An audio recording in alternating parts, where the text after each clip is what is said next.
to get into it, we got to talk about who our players are. So in the bottom right, in the blue, he is teamless now, is GunGFuBanDa.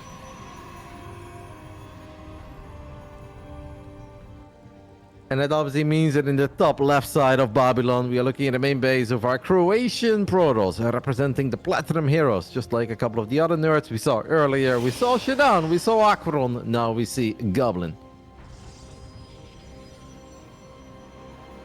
Or Goblin, as he has been known at times, but I believe he doesn't like that nickname anymore. So, Goblin it is. We have different openings here, Bio. We've got the pylon and the gateway on the low ground for Goblin, going for the, I think safe to say, superior one-gate fast expand setup on maps with a ramp leading into the natural. Meanwhile, GunGfu, old school, he's been around for a long time, goes for pylon on the high ground and the double gateway setup. Yeah, and Roddy, when we were talking about PvP in Maxed versus Haas, actually, you were talking about how, yeah, you know, one gate expand is technically superior, but you've been seeing that 4-gate blink is actually working out just a little bit more, is kind of providing you with maybe a little bit more value than you would have otherwise expected. Do you think that's kind of going to be where GunGFuBanDa is going to go? No, that's not really GunGfu style, and on top of it, I think that is a whole lot better on maps without a ramp than it is with a ramp. I feel like if you want to break this setup, if Goblin will indeed go for the quick nexus, and GunGfu wants to break him early, then I actually think 4-gate without blink, or 3-gate with batteries, or 3-gate robo are better choices, but so far we haven't seen a nexus go down yet. And I kind of expect GunGfu to just maybe make it seem like he is going to expand, right? Scare Goblin, force Goblin to build a battery, Stargate before Nexus, but then he's still just going to expand himself, because GunGfu is just not much of an all-inner. And on top of that, I think he's a pretty confident individual as well. And he probably thinks that as long as nothing weird or crazy happens, that he should still win this series. And I feel like if you're going to be the one that's confident in the macro game, but then you're still all-inning, that's kind of counterproductive, right? That doesn't really make a whole lot of sense. So I think GunGfu will just expand, play Blink Stalkers, take it from there. And in fairness here, GunGfu has done a pretty good job of making sure that the natural is not going to be all that quick, right? Stargate's going to be on the way, Pylon's block, Probes block. This is still a decently quick Twilight coming out of GunGFuBanDa. Yeah, it looks like there will probably be a natural based on probe positioning, but still, Twilight before natural does tell us that there is at least some ideas of aggression on the map. Yeah, but can also just make your life a lot easier in dealing with oracles, right? Because he knows that Goblin went for the Stargate, and maybe he feels that if he goes 2 Stalkers into an expand or Stalker Center into an expand, that it's just so likely that these oracles are going to find a lot of damage. While if he goes Twilight before expand, sure, it's going to have a few less probes, but he also did a good job in delaying the Nexus on the other side of the map. Just to make your own life easier, you can play Blink defensively as well. That's very fair. So for now, Shield Battery in the natural, Stalker's taking position. Adept just gets a scout off, sees that, yeah, okay, there is a natural here. But I don't think we're going to see this Oracle get... Yeah, certainly not. The Oracle is going to show up, but there are Stalkers here. And it's not the 3, which makes it really scary, but even 2 Stalkers. More than enough, although the Adept makes life a little bit complicated here. And Goblin, he's really going to wish that he didn't just drop the Revelation, because, yeah, you have energy for it. You have energy for some sort of Pulsar Beam, but not as much as you would have. And the Adept did a pretty good job of forcing things back, but there we go. Dives in once again, and it's actually going to get 4 probes here. Very nice for Goblin. Yeah, well, it got 3 probes, and 1 probe went down to the Adept earlier. And that just kind of all added up over time. And then obviously 1 probe died in the early game on the other side of the map. So that makes 5 in total. But yeah, that was still sweet Oracle movement. And that's one thing that I do want to give Goblin some kudos and love for. In the early days, he was a Phoenix boy. He was pretty much only a Phoenix boy. And he really wasn't all that great with the Oracles. But if there's one unit that he just got a lot better with over the last 1.5 to 2 years, it's definitely the Oracle. You see that in his PvT, and you can also see that in his PvP. Because it wasn't easy there, right? Technically, there were Stalkers in position, but he just kind of outmaneuvered them, and obviously kept GunGfu busy with the Adept, and then it allowed him to sneak in there, get a couple extra probes, and most importantly, keep that Oracle alive. So, good start for Goblin. I think overall he's going to be quite happy with it. Sure, his blink is a lot later, but it's not that GunGfu can run to the other side of the map if there is still that Oracle out. And there is this thing, Biomorph, I don't know if you're familiar with it, that we like to call the negative IQ Oracle, where a second Oracle suddenly shows up and you don't expect it anymore when it's very late, when it doesn't make any sense, but it's still something that you have to respect, and because of that, GunGfu just can't move out. Yeah, you know, I don't think I've ever heard it called the negative IQ Oracle, but yeah, the whole, you would never, in general, this idea of putting something that doesn't make sense to exist, and therefore you get a lot of value. It's like, in TVT, you open Triple Reaper, and then you don't do anything with them, and then you dive in at 7 minutes, and it gets 10 SCVs, and it's just like, what? I like the idea. And certainly keeping that idea of that being a possibility. You're right, it is going to keep GunGFuBanDa back, and that means we get to shake hands. Roddy, you know, we reach across the aisle here and both realize that, well, nothing much is going to happen before +1 and Blink, so we're just going to kind of sit back here. Yeah, I think between these two, GunGFu is the one that's a little bit more likely to turtle forever and go double Robo Bay, Disruptors, maybe even Colossus, who knows? I think the Colossus doesn't get not enough love in PvP, and that's just because when it comes to Disruptor against Colossus, Disruptor is better. But if it comes to, you know, tech units versus basic Stalker Zealot, I actually think the Colossus can be just as good, if not even better than the Disruptor. But I don't think we're going to see that. But I do think it's more likely that Goblin is going to be the one that stays on Zealot, Stalker, Archon, and that GunGFu is going to be our double Robo Bay player. I'll buy that. And you know what? I want to talk about this Colossus idea for a second. Nothing happens. There we go. Oracle falls.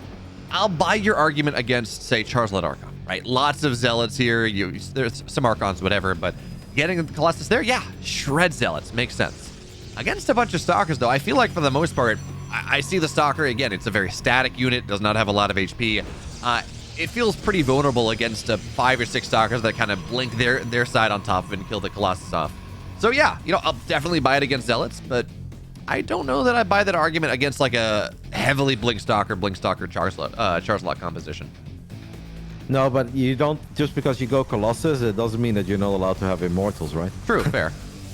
Yeah, so the combination of Colossus and Immortals is also still very good against Stalkers, because the Stalkers need to get close to kill a Colossus. That's when the Immortals can do their thing, and the Stalkers can't pick up any Immortals if the Colossus from far away with extended thermal lens is doing their thing. But we're talking a lot about a unit that we're probably not going to see, because I'm a believer, but these guys are not necessarily believers, and that's okay. GunGFu, however, is the first one to go into the Robo Bay and the Disruptor, so that part of the call was correct. There we go. You know, you say you're a believer, but I'm sure you're not the only one. So hopefully someday these players will join us, and then the map will be as one, something like that. Certainly, though, you talk about this, Disruptor's coming on out.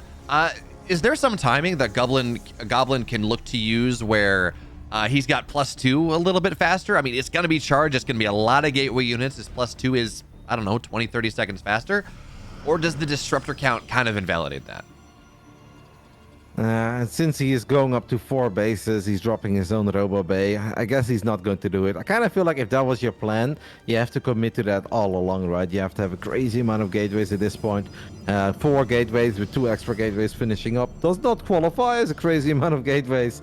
So I guess we're not going to see any of those things, and that is okay. It's a shame. Maybe on a map that's a bit more wide open. Babylon is just a bit choky, right? And we talk a lot about that in other matchups. But even in PvP, that can have a pretty big impact on how the games play out.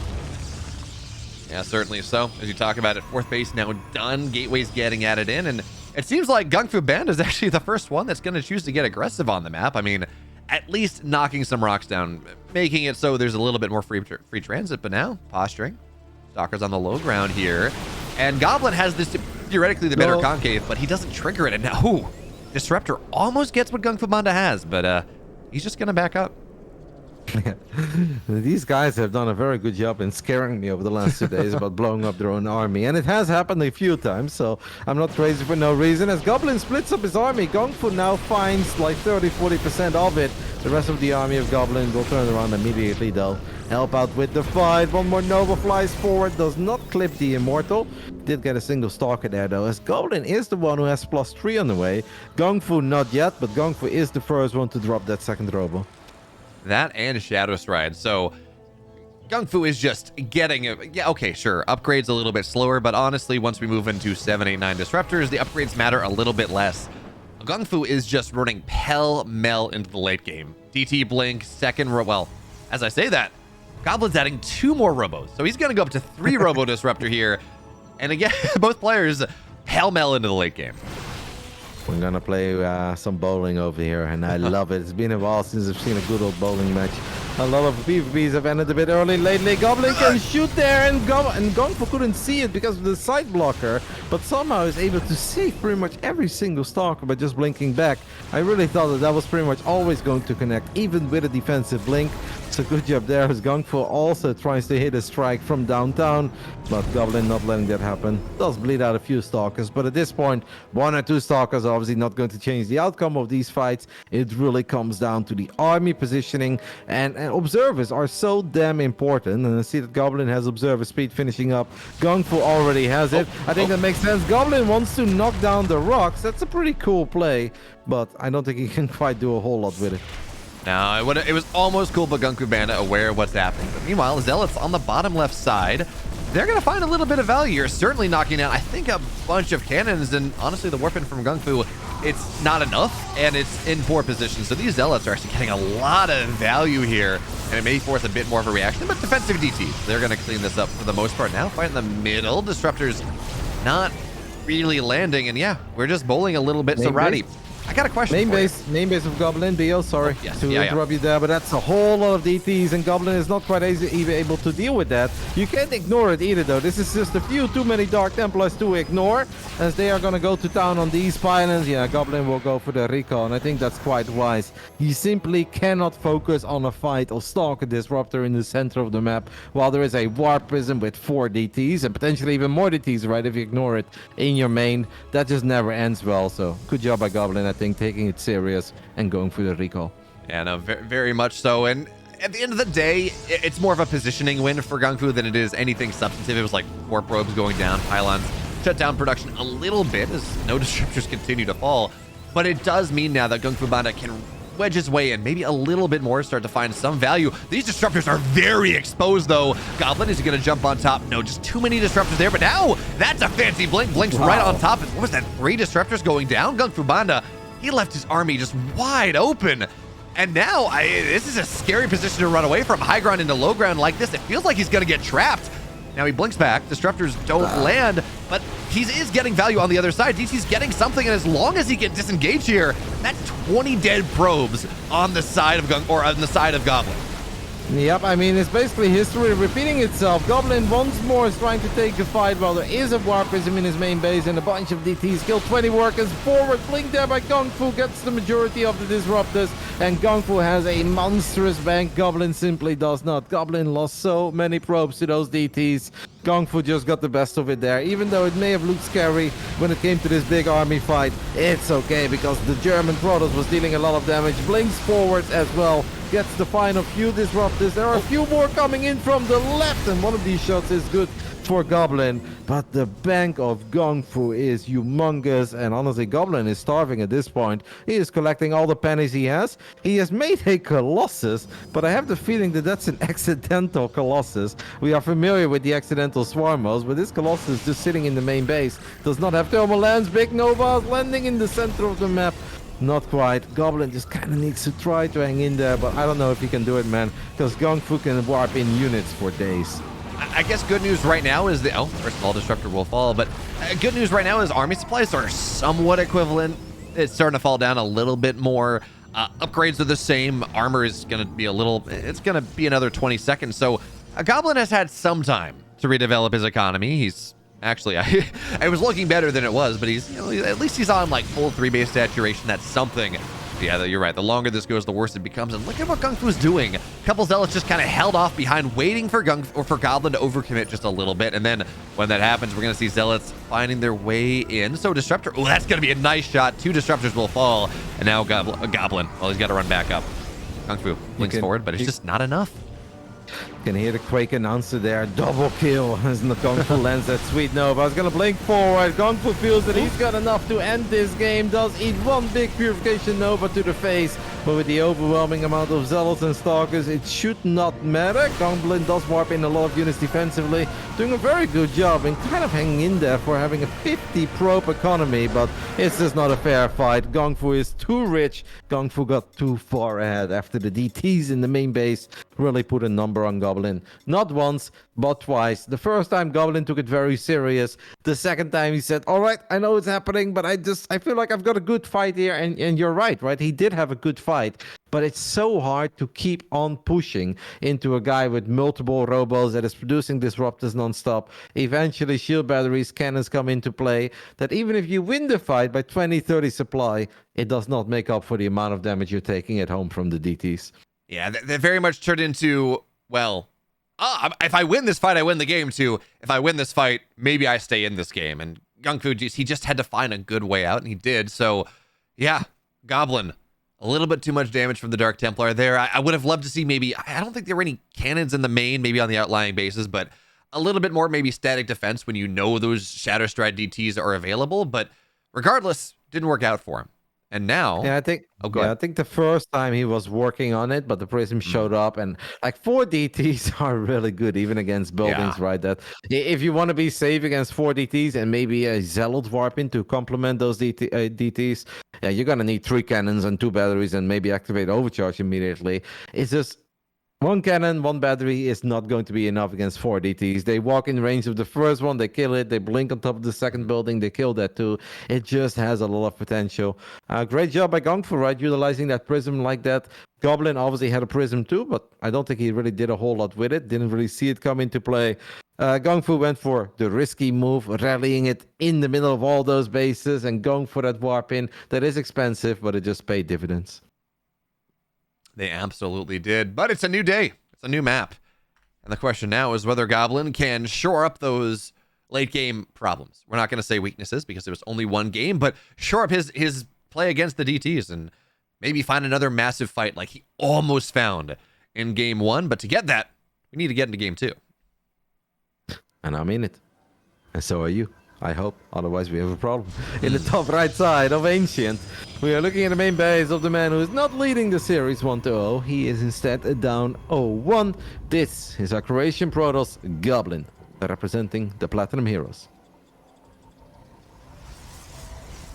And in the bottom left, in the blue, he's actually, excuse me, up a map. Well, he's GunGFuBanDa. I was trying to give you a hint with my intro. Then I looked down at the bottom like, oh no! What have I done? It's all good, mate. There's a lot of things to manage, but I think we're having a fun day so far. A lot of good games. I guess we're around the halfway mark at this point. Plenty of best of threes to come. Of course, later today we have a couple of series of the ESL Masters America as well. Where yesterday, I would say out of the 3 regions, that's the one that maybe entertained us the least. But I think from today on forwards, ESL Americas is only going to get better and better, and I really can't wait to see some of America's finest duke it out with Kalazur, and we saw special yesterday, but this is going to be a lot of fun. Yeah, I want to say we're getting Patty Mac versus Scarlet today. I know they're both playing, but I want to say they're against each other, and that's actually a really exciting matchup because Patty Mac actually beat Scarlet last season with some really funky 3-gate adepts, crazy builds. So I'm kind of looking forward to that one a little bit, but certainly, yeah, it should be a good series. But to get there, we need to get through this series. We need to get through Max Packs and Bly. And Roddy, for now, we're kind of seeing a mirror of game 1. Goblin goes for the low ground expand. GunGFu holds on a little bit. Only difference, this is the Max Packs high ground gateway expand. Yes, it is indeed a true Max Pack special, where Max Packs will still try to do this, but the win record of Max Packs in PvP is still impressive. It's still spectacular, but it definitely has dipped a little ever since Overcharge got nerfed, and yeah, just a few other things have changed, and especially on maps like these, where there is no ramp going into the natural. I think you're playing with fire, and you were mentioning that 4-gate Blinkstalker all-in of 1 base that I mentioned earlier today.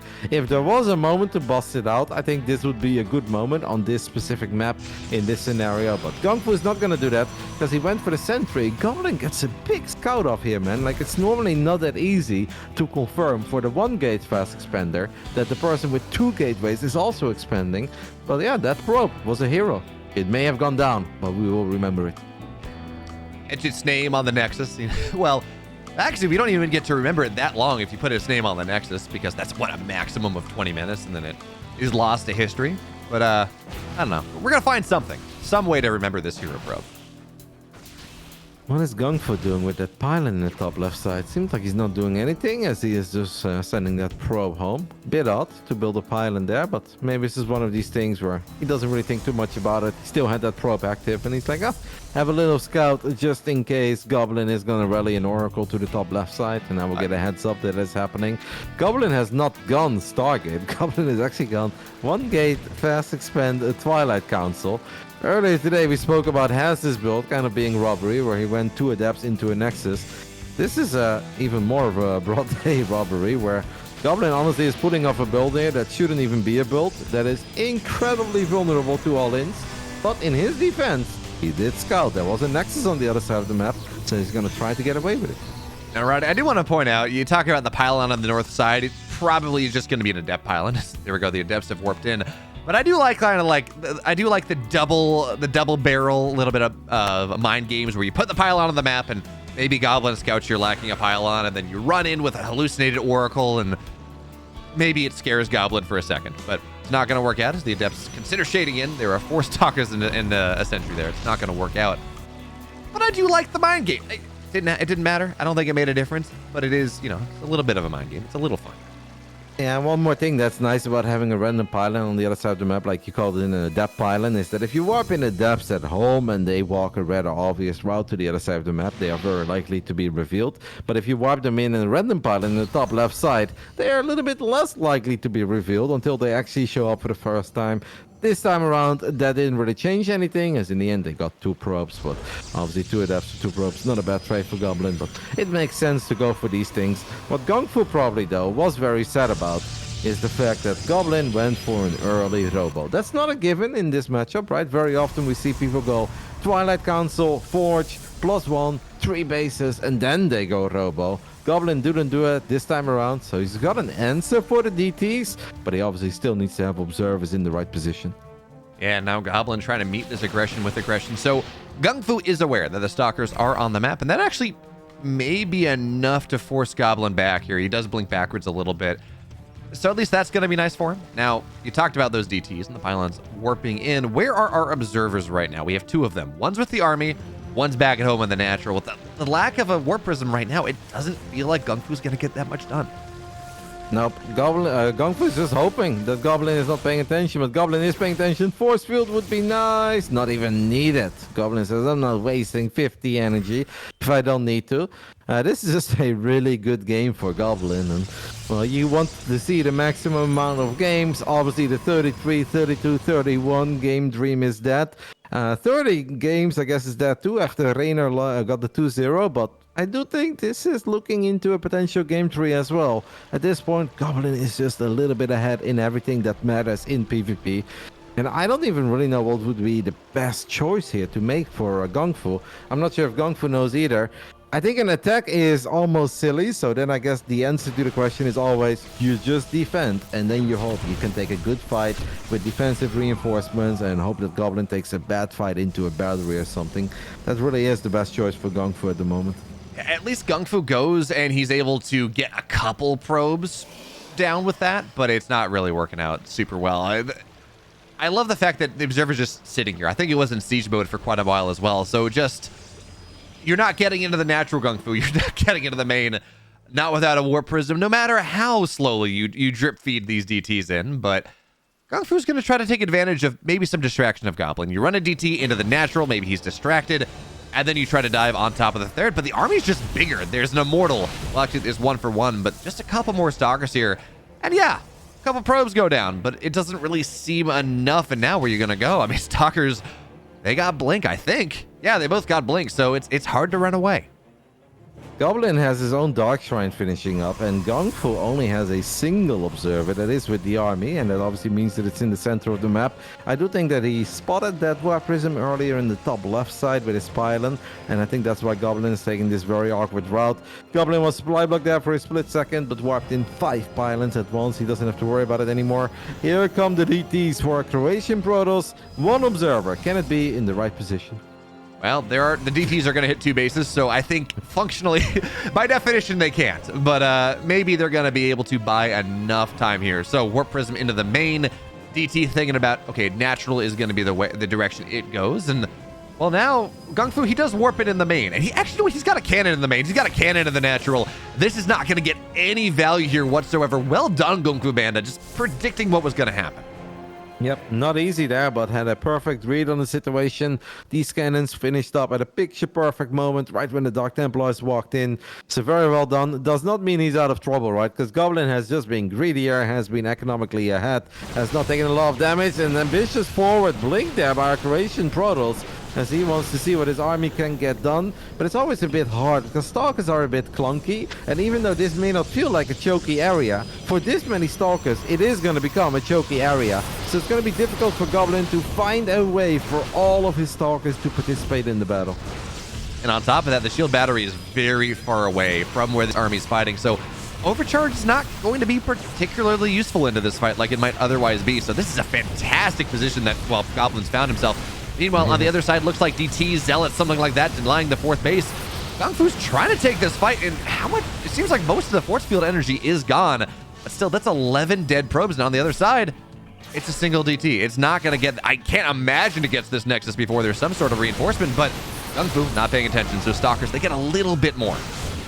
Yep, there was an overcharge. The overcharge has run out. I really think Goblin can just fully sense it. Now, he does have +2 attack finishing up in like 10 seconds. Maybe he's waiting for that. That Warp Prism is sitting pretty and safe in the back. I think if Goblin warps in a few more Stalkers, he can honestly just start going for this Nexus. I think there's very little that GunGFu can do about it. But maybe Goblin feels, all right, let's not throw. I'm going up to 4 bases. You're not. So it's going to be GunGFu who attacks into Goblin instead, and it's going to force Goblin in a rather awkward spot. All these Zealots are a bit derpy as Goblin doesn't have charge yet. Now if Zealots fight Zealots, that doesn't really matter too much. GunGFu gets a reasonable fight, but +2 should normally be good enough here for Goblin, as he cannot save his Immortal though. GunGFu really takes an excellent fight, but that doesn't mean that he's in a great spot, because he's still down a base, and he's still down an upgrade. I mean, you say that, and certainly it feels like that should be the case, especially with how much damage that aggressive DT did, because detection was just really far behind the army. The one saving grace is that DT. It did go down, but it got 3/4 of the damage done on that Nexus, if we include the shield. So that may be a target that GunGFuBanDa looks to hit after that. You blink a couple Stalkers in, you target the Nexus down, but I mean, yeah, still 3 bases to 4, upgrades going the way they need to for Goblin. He's got DT tech. GunGFu's just, I guess, just got to drag this game out a lot longer. Yeah, no, great job obviously by GunGFu defending, because I really thought the game could have ended there. Maybe Goblin at one point over-respected the army or over-respected the impact that a single battery could have. Now GunGFu is setting up a 1-2 punch. He's like, hey Goblin, look at my main army. This is where you should pay attention to. And then the DTs are going to go for that Nexus. But with the cannons and the battery, if Goblin just heals up the Nexus, this will not work. And it's going to be a cannon. GunGFu goes for the cannons on the top side of the map.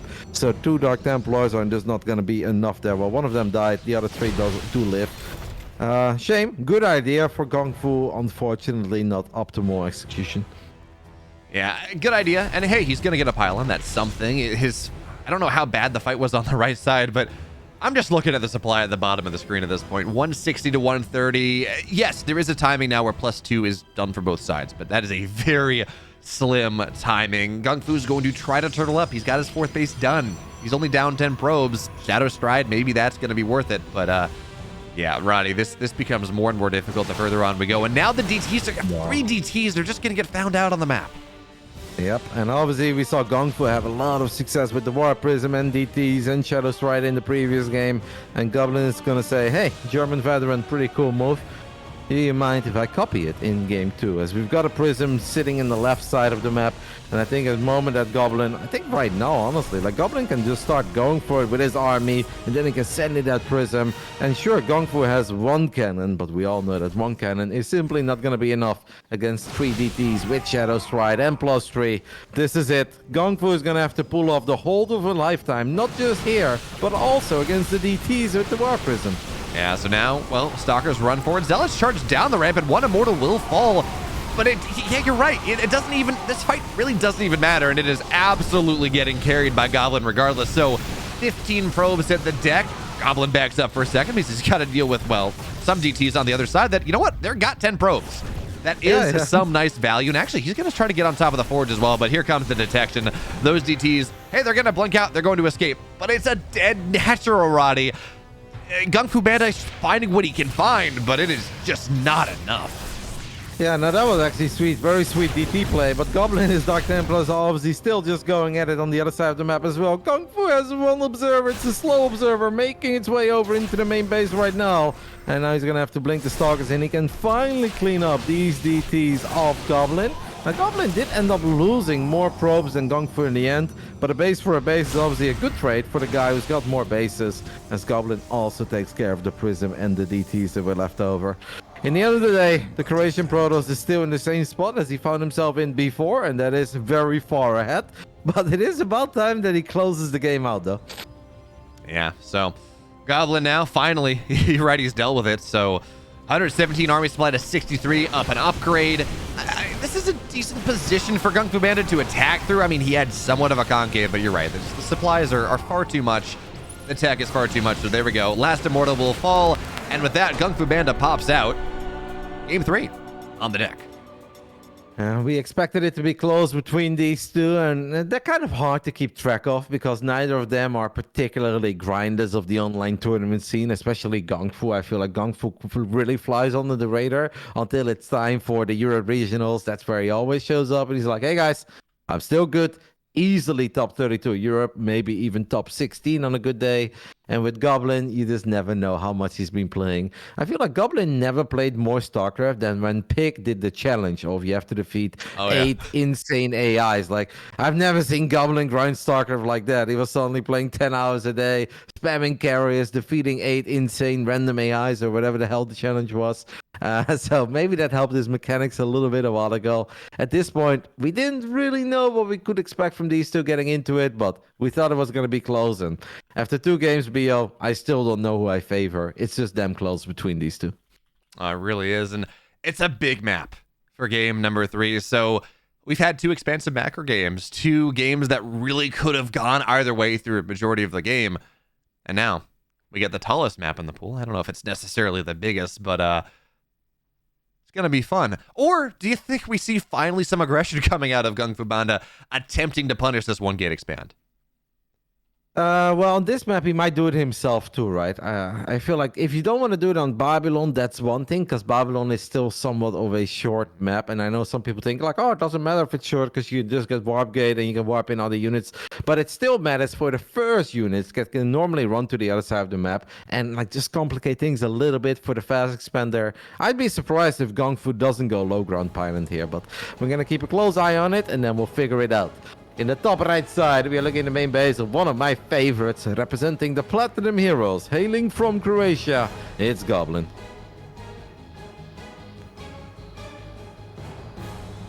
And in the bottom left, in the blue, the German Protoss player. It's GunGFuBanDa. High ground pylon again, Bio.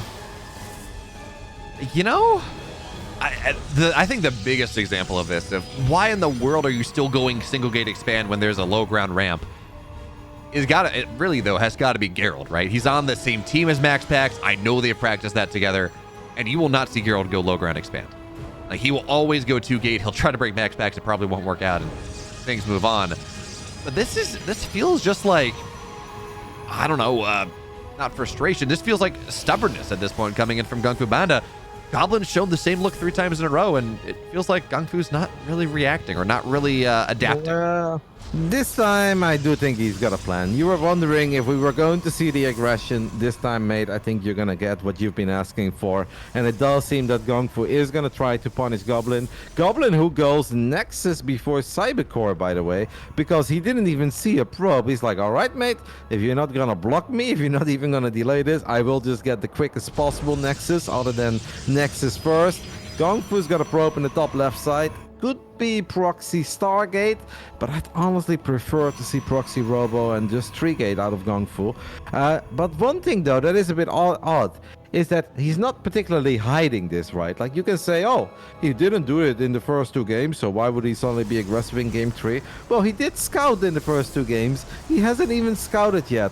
Goblin is experienced enough to know that a probe pretty much always leaves the Protoss main base, and if the probe is not there to block the Nexus, it's out on the map to proxy something. Yeah, and on top of that, you're right, this is a Stargate play, so yes, especially if you pool double Oracle, they can do a ton of damage. But I think it was more likely, as you said, that you drop a Robo, right? Run across the map with 3 Stalkers, a Warp Prism, have those Warpins, have the Blink, make it happen.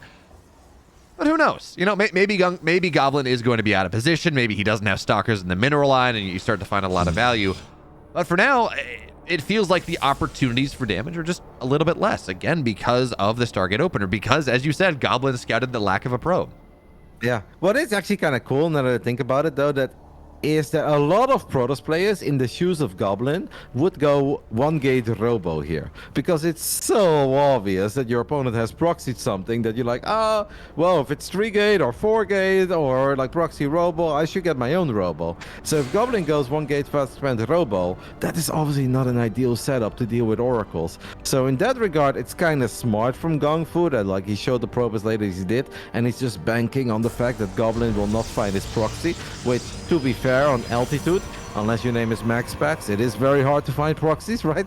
So it's smart, but unfortunately for a GungFu, it's not quite working out in that manner, because Goblin is going 3-gate. Doesn't mean these Oracles don't have potential, they still do, but they would have had way more potential against the likely responsive Goblin that would have been 1-gate fast expander Robo. And the interesting thing here as well is I thought he was going to pull, but there's actually no shield. Well, the shield battery is a little bit further away in the main. There's actually no army here. There's no shield battery. So we talked about damage potential really not being there. Well, 3 probes go down at the start, and I can't help but feel that maybe there could have been a little bit more. Regardless, that's a start, but you really need that second Oracle to start to find the value that you want. And that is some shoddy micro coming in from GungFuBanDa, just sitting there under the sentry damage. That Oracle could be totally healthy. Instead, it takes a lot of damage, and now, well, it's gonna be harder to pair him up. Yeah, still doing alrighty though. As long as he keeps the Oracles alive, I don't hate it all that much. But what I don't get is why GungFu is not building any probes. It's like, mate, are we... okay, supply block. Okay, that explains it. I was like, all of this damage is fine if you're just building probes at home and you're going to saturate it. And I was like, why the hell is he stuck on 25 workers forever? Well, it turns out that he was stuck because he couldn't build any workers. And yeah, now it still kind of stings, right? Because you're like, okay, hey, I killed 5 probes, but I am still down 9 workers. That's a problem.